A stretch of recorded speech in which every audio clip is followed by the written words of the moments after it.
Originally when this episode first came out, there was a lot of controversy about it. I found out later. I don't know why. Because what happens over the next 2 episodes here, this one and next week's episode, that is something everybody can relate to.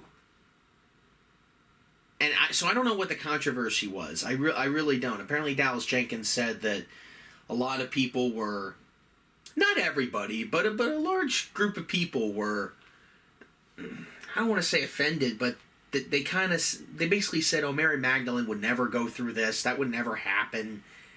Well, all right, let's talk about it. It starts off with Mary Magdalene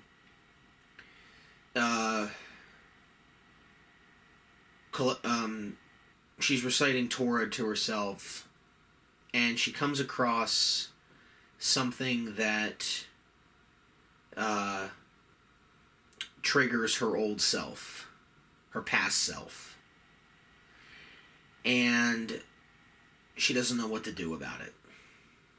She sees a Roman soldier walking by, and all those, all the abuse that she faced in her former self started flooding back, and she doesn't know what to do. So she's having a tough time. Okay?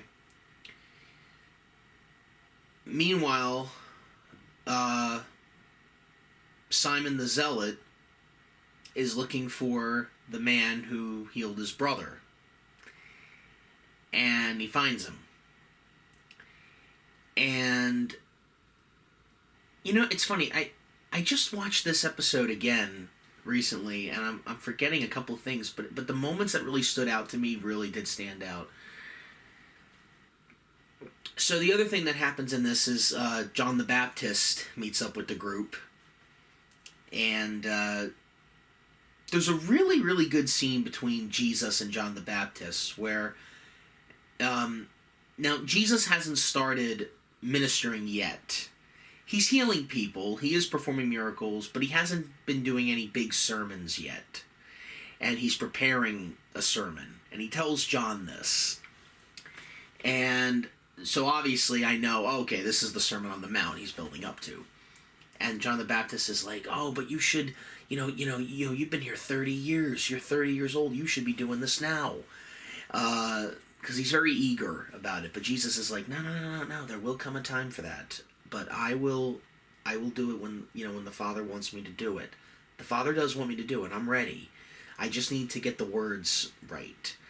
And there are scenes in this episode where Jesus is by himself going over what he's going to say for the sermon.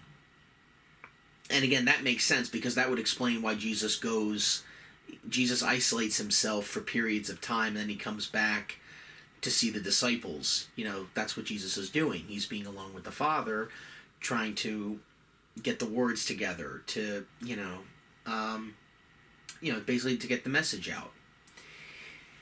And during all of this, there is, of course, one of the big things that happens in this episode is the scene that I have seen in many portrayals of movies about Jesus and miniseries about Jesus.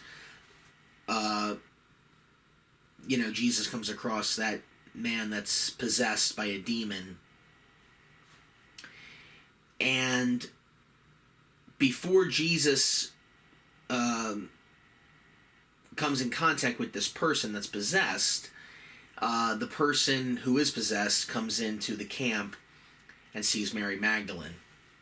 Now, she's already having problems, okay, with holding on to who Jesus is and all that. And it's not that she's doubting him. I think she's doubting herself. Like why me? Like why am I here? I was redeemed, and yet I still feel like I want to go back to that past life. What's wrong with me? There's something wrong here. So you must have made a mistake. It's so fun. This is so relatable. But she she talks to this person that's possessed, and she says, what is your name? And the demon says who he is, but she's like, no, I want to know what your name is, like the actual person. She's like, what did your mother call you? And he can't answer because he's possessed. And Simon the Zealot comes in, trying to fight him off, and so the possessed man starts choking Simon, and as that's happening, Jesus sees us and he's running over. He's like, out of him! Get out!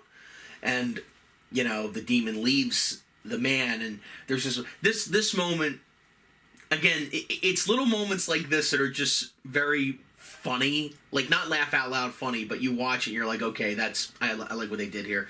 So after the man is healed, he's not possessed anymore, there's this like about 10 seconds of silence, and everyone's just looking around at each other, and John the Baptist looks and he's like, yeah!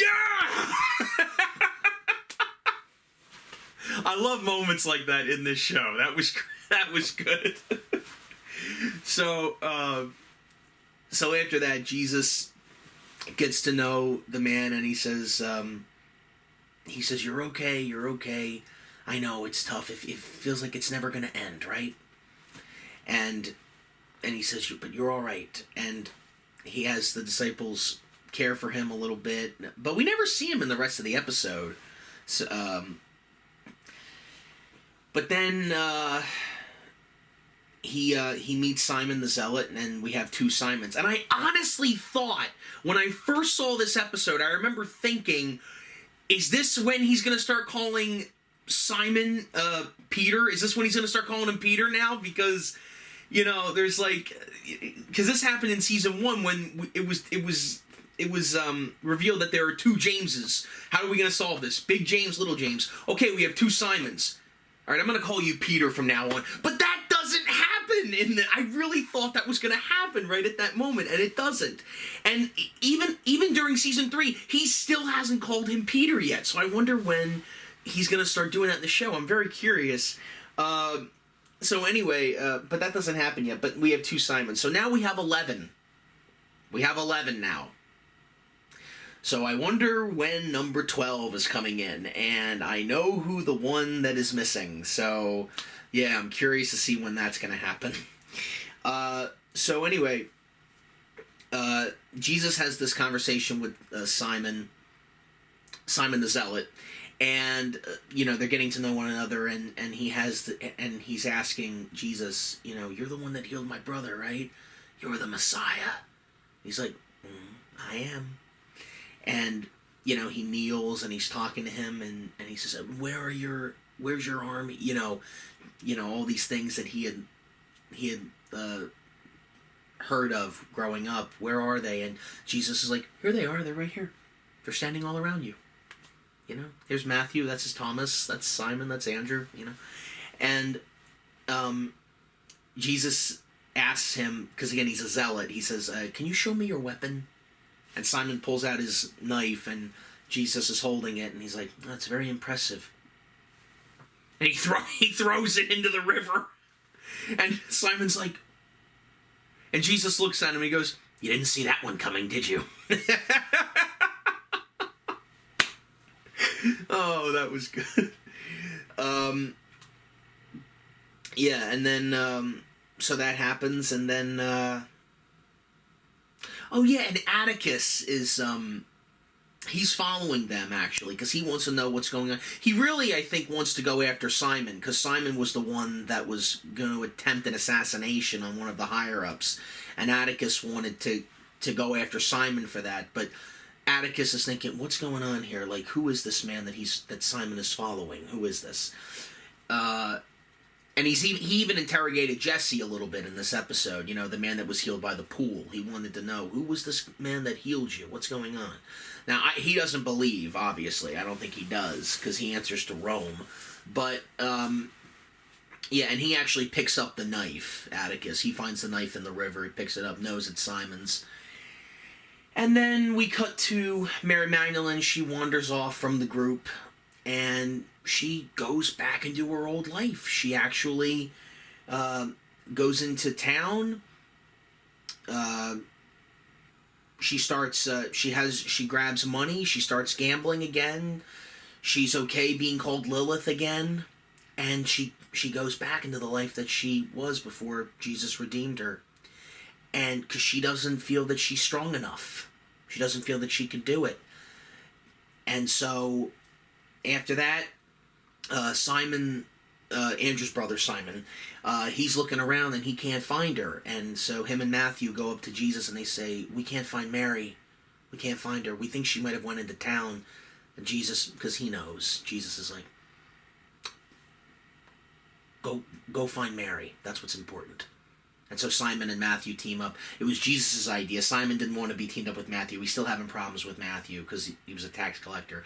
But Jesus tells Simon and Matthew, "What are you studying? If I ascend to heaven, you are there. If I make my bed in the depths, you are there." Jesus is like, "Remember that when you go into town." Oh boy. And so they leave to go get Mary. Jesus is left alone, asking the Father what words he wants for the sermon. That's the end of the episode. So we'll find out how it continues in episode 6. And like I said, this episode, it was really good. I like it. I love that scene when John the Baptist is like, "Yeah!" I love that. That's the scene that really stuck out to me. That was powerful stuff. But yeah, like I said, I love this show. I can't wait to see where it goes next. And I'll see you guys next week in episode 6.